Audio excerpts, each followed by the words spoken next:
Chapter 4. The Ghost of Endor. The Forest Moon of Endor, 4 BY. The night of the Battle of Endor. The Emperor's hand perched in the upper branches of the towering conifer, tracking the imposing figure of Darth Vader departing his shuttle. Vader stalked across the landing pad toward an elevator descending into the guts of the shield generator's base. Even from this distance, she could sense his presence, the hateful essence of a man who had taken everything from. The Emperor still favored him despite his weakness and obvious imbalance, leaving her with a bitter anger masking a nearly silent uncertainty over the Emperor's judgment. Her master had scorned her own weaknesses, but as she watched Vader pause before entering the elevator, she believed that no matter how the Emperor devalued her sex, she would not allow sentiment for another to ever stand in her way the Vader was now. As Vader entered the elevator, she leapt lightly down to the branch below her, grabbing it in her hands to swing toward another branch 10 meters below.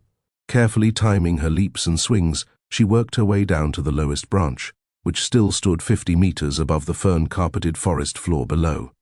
Tiptoeing across the branch, she reached the trunk, and her fingers and toes found the gouges she had carved into her perch, and she climbed down to the forest floor, landing lightly with a thump. As she straightened up, she felt a rush of warning, and she ducked just in time to miss a red blade swinging through the air where her head was. As she rolled onto the ground, a hardened root knot dug into her back, eliciting waves of pain.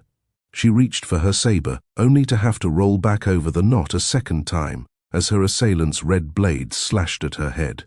Before she could activate her weapon, an unseen force pinned her against the tree. Through the deep shadows blocking the silver light of Endor above, a black helmet reflecting the sparse starlight from the night sky above regarded her beyond the red blade now pointed at her throat. Emperor's hand, Vader condemned. Her body pressed harder into the bark of the tree as Vader asserted greater control over the force. She grunted, struggling to break free from his grip. "I know why you are here," Vader accused. "Because the Emperor knows you are weak," she spat, seeking to wound. "You are hardly in a position to lecture me on weakness," Vader countered as the pressure intensified, constricting her lungs. "You plan to betray him," she alleged, her voice hoarse from lack of breath. Vader remained silent, disregarding her accusation. Mara could feel something seeking and questioning in his sense when he said, "We've met before. You don't remember, do you?" She mocked acidly. "A young girl. A Jedi," Vader wondered aloud, piecing tenuous connections together. She writhed, not wishing to recall her father's face. Against her will, his face swam before her, and she clenched her eyes, willing the image away. "And the Emperor criticizes my sentimentality," Vader said, amused. He relinquished his grip, allowing her to collapse to the ground.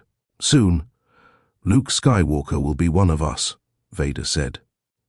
"I will not betray my master. And as Luke Skywalker's power grows, your usefulness will reach its end. I look forward to finishing what I started." Her rage surged as Vader extinguished his lightsaber and relinquished his grip. She lunged forward, but a wave of energy threw her body back into the trunk of the tree. In the moment where her vision went black, she heard a rustling. When her vision returned, Vader was gone. She had prowled through the forest that night, passing between the trunks of the moon's towering trees, dodging the occasional native patrolling the outskirts of the village. She crept into the village, climbing into the boughs of a tree secluded in shadow, watching as the young man spoke with the young woman. She could not hear the words they spoke, but she had a sense of his conviction and her confusion. She felt the woman's pain, anger, fear, and betrayal from a distance, while gaining a sense of her latent, untapped power. Her wells of potential seemed to exceed that of the man's, but his refined sense of control made him more dangerous. He turned away from her, stalking away on the catwalk as the woman turned inward, struggling to soothe her anguish. Moments later, another man, a common, ordinary man she had observed from the data files, confronted her. Her interest in their conversation dimmed. It was the son she must watch. After dropping down from the trees, she followed him through the woods, creeping along at a distance and tracking his imprint in the Force. His emotions rang loudly, so loudly that she required minimal shielding to stop him from sensing her as she followed. From what she could read of his mind, his thoughts vacillated between the woman and the quality of the emotion suggested something beyond friendship. It was love, but not the romantic foolishness she had witnessed within the Emperor's court. It was deeper, less passionate.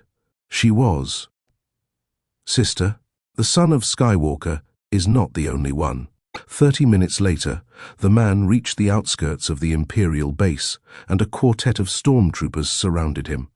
After a brief search, they removed his only weapon and escorted him into the base.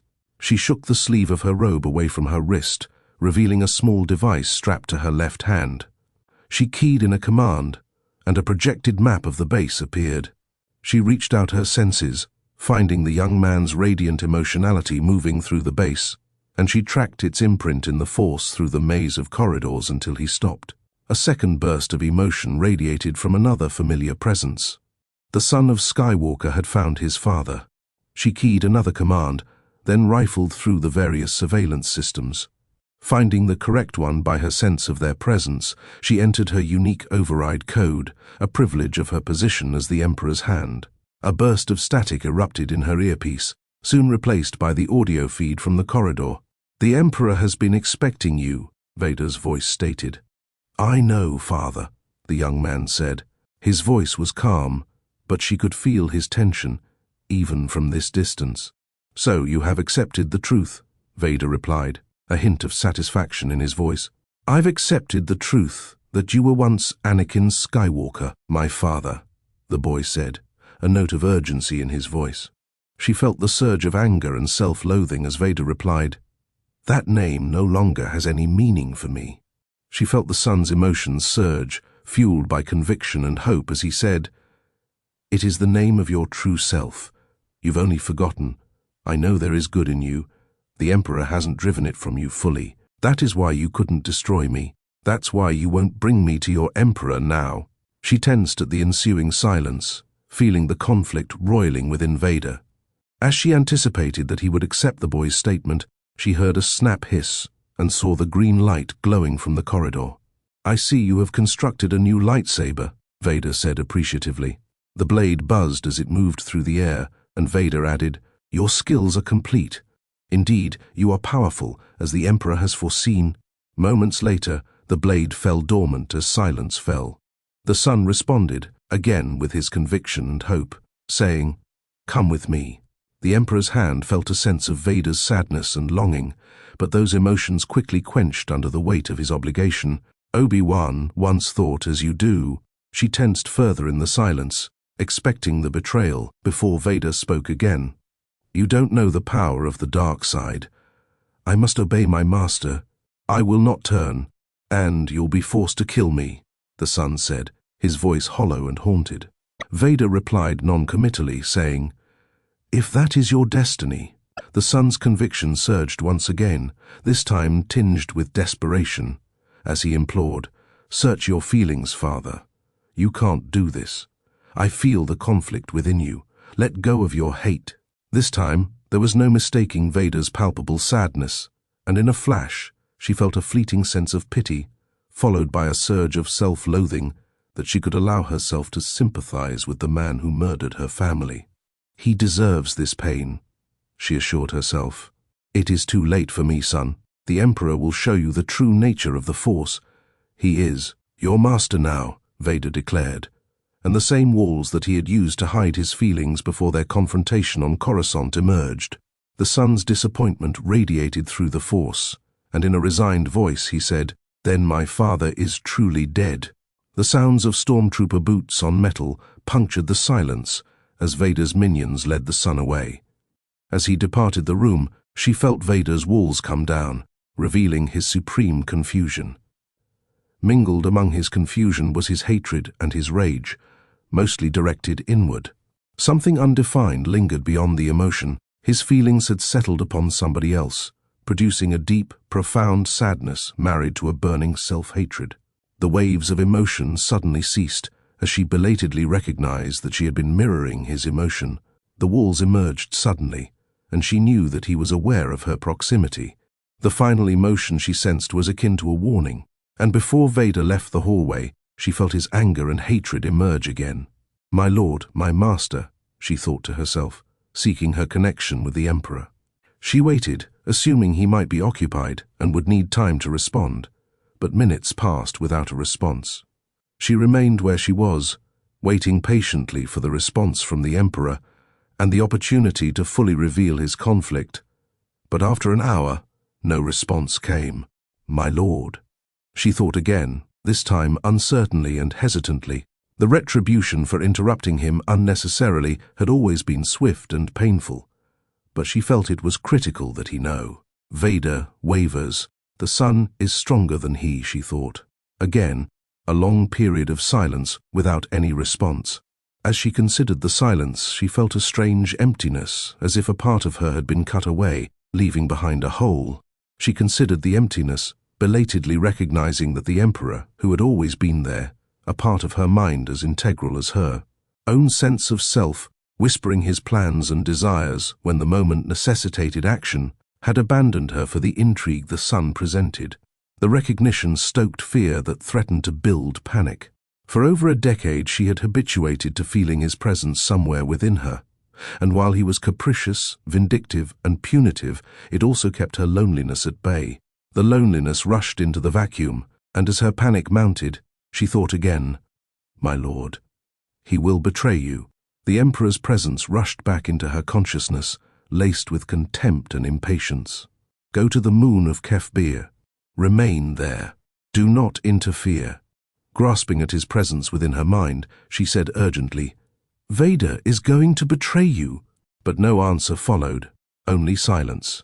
She had followed the orders, returning to orbit above the moon of Kefbir to monitor the progression of the battle from her scanners. The rebels had fallen into the trap, taking heavy losses. Their evasive maneuvers bought them time, but that time dwindled away before the first flash erupted from the Death Star. She sensed the sudden loss of life with a sense of savage triumph that brought a momentary relief to her anxiety. As the flash faded, she again strained her senses to connect with the Emperor, but his essence remained as opaque as it had before. Her anxiety surged again, and she paced the galley of her ship, half aware of the chatter from the Imperial frequencies coordinating the battle blared from the ship's speakers. A second flash followed, and her hope again surged momentarily before falling once again to the burning loneliness she felt at the Emperor's absence. The anxiety mounted, finally becoming unbearable. Unable to sequester her fear any longer, she activated the ship's thrusters, and her ship shot forward toward the distant flashing lights above the forest moon. She nudged her ship to its maximum speed, set a course for the Death Star.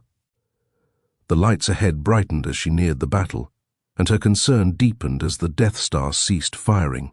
Her scanners indicated that the rebel ships were now engaged at point-blank range with the Star Destroyers, and the scanners indicated that the Death Star's shields were down. Willing the ship forward beyond its capacity, she shot forward toward the battle station as a wave of icy rage and pain flooded her senses. Her vision went black, replaced by an image of a darkened chamber and a deep, endless pit. Blue light crackled and hissed around her, and the vision moved, giving her the impression that she was being carried. Powerful waves of hatred and pain burned within her, and beneath lurked fear, uncertainty. Would it work? Would the Emperor's grand experiment verify? She waited, breath held, watching as the vision sank into the pit, electricity trailing behind. Above, Vader looked down, watching the fall, electricity coursing over his helmet and suit. Moments later, an explosion of blue hatred erupted, and all went black. Her ship slowed to a halt as she pulled back the throttle. "Master," she cried, frantically keying her comm, hoping to reach his throne room. Silence greeted her attempts. "My lord!" she screamed. As she sat in her cockpit, paralyzed by anguish, silence was all that followed. Shock and disbelief coursed through her as a massive plume of flame erupted from the Death Star as the Superstar Destroyer Executor plunged into the Death Star like a knife. More explosions followed, and from her scanners she heard the confusion and disorganization in the voices communicating across the scanners. A ripple of apprehension emerged, and she pulled her ship into reverse as the rebel ships moved away from the Death Star. She threw her hands up before her face to shield against the blinding flash of light, and she felt millions of beings die instantly as flame consumed the battle station. "My Emperor," she whispered to herself. So many times before, the Emperor had responded. Sometimes he felt near, sometimes far. Sometimes he felt as if he were inside her. Now, as she waited to see if he had a final order to issue, all she received was silence. After hours of stunned, mute silence, she had steered her ship away from the fading embers of the Emperor's downfall, returning to the forest moon to wait. She lurked in the bushes at the outskirts of the savages' village, watching the orange glow of flames dancing against the silhouetted trees beneath a star-strewn sky. X-wings streaked above, fireworks erupting in their wake. She felt the sun's emotions swelling as the acrid scent of burning metal and flesh wafted into her corner of the woods. His sense was of grief and triumph lingering together, mixed with something more subtle and less defined, a complex cocktail that she, in her grief, was unable to decipher. Her interest in his emotions subsided, supplanted. She had felt his conviction when he attempted to turn Vader, and she also felt Vader's temptation. The sun had not relented in his entreaties, and Vader finally succumbed to temptation. The connections formed, and an idea took root. They had turned on the Emperor, killing him. The attempt had killed Vader. Vader had, once again, taken everything from her. She moved slowly through the ferns, keeping her emotions neutral to avoid alerting the sun. His emotions radiated loudly, and she sensed his fatigue. He was grieving, vulnerable, unguarded. She was confident he would not sense her until it was too late. She circled the clearing, watching the flames dancing from a funeral pyre through gaps in the trees. She removed the cold, hard cylinder of her lightsaber from her belt, gripping it in her hand. She was behind him now, and lost in grief as he was, he still had no sense of her presence. Before she could close the last meters of distance and strike, a sensation swept over her, standing the fine crimson hairs on the back of her neck erect. A blue glow lit the trunk of the tree behind which she hid, and she turned to watch the blue light coalesce into the form of a man, translucent and transparent, cloaked in a brown robe, his curly hair long and partially obscuring his handsome features. "I wouldn't if I were you," the man spoke, his voice echoing as if from inside a tunnel. She raised her lightsaber but did not ignite it, certain that the sun would hear the sound and would be alerted to her presence. She chanced to glance back into the clearing and watched the sun stand, wipe something away from his face, and then walk away from the burning pyre. As the sun left the clearing, she turned back to the blue light, igniting her saber. The man did not move as she ignited her blade, and she charged forward, swinging the weapon at him. The blade passed clean through his body, and he did not react, save for a slight half-smile stretching across his mouth. She backed away, keeping her blade alight in a defensive position. "What is this?" she growled angrily. "I remember now," he said. She took a step back, alarmed at his non sequitur, saying, "Get away from me." The Mentral System, third planet, a peaceful agrarian world, the man described, his voice echoing. "I had tracked the Jedi's trail across the galaxy, locating him after nearly a month of searching." "I said get away," she snarled, preparing to break into a run. "I am sorry," he said. The apology struck her like a heavy blow, and her anger and fear faltered. She regarded the face, stunned by his vulnerability. "For your father, and for your mother," the man said. "Who are you?" She growled, her anger and defiance returning. "Anakin Skywalker," he said, bowing his head somberly. "Although you knew me by another name, just as I know you by another name, Mara Jade." The name Mara Jade exploded in her mind, and a billowing cloud of anger, pain, grief, and terror settled over her. She saw her mother, restrained by stormtroopers, screaming at her, reaching out, telling her to run. She saw her father's body, hanging in the town square. She saw the Emperor smiling, handing her a sweet, as she cried for her mother. Agony and anguish swirled as she tried to forget. The exiled emotion surged, and unable to bear the pain, she summoned her rage. A torrent of red electricity shot from her fingers, entwining around the form of Anakin Skywalker. Anakin did not react to the lightning, instead raising his arms in curiosity, as the lightning danced around his spectral form. He raised his eyebrows appreciatively, then said, "Perhaps now is not a good time." He lowered his arms, then added, "Right now, my son Luke has returned to his friends. Any attempt on his life will be thwarted. Soon he will leave. Go your way and he will go his." Mara collapsed on the ground, her hands over her ears as she attempted to block out his words. He bowed his head, recognizing that he was causing more harm than good. His voice rich with sadness and regret, he spoke through the force as his form vanished. "Until we meet again, Mara Jade."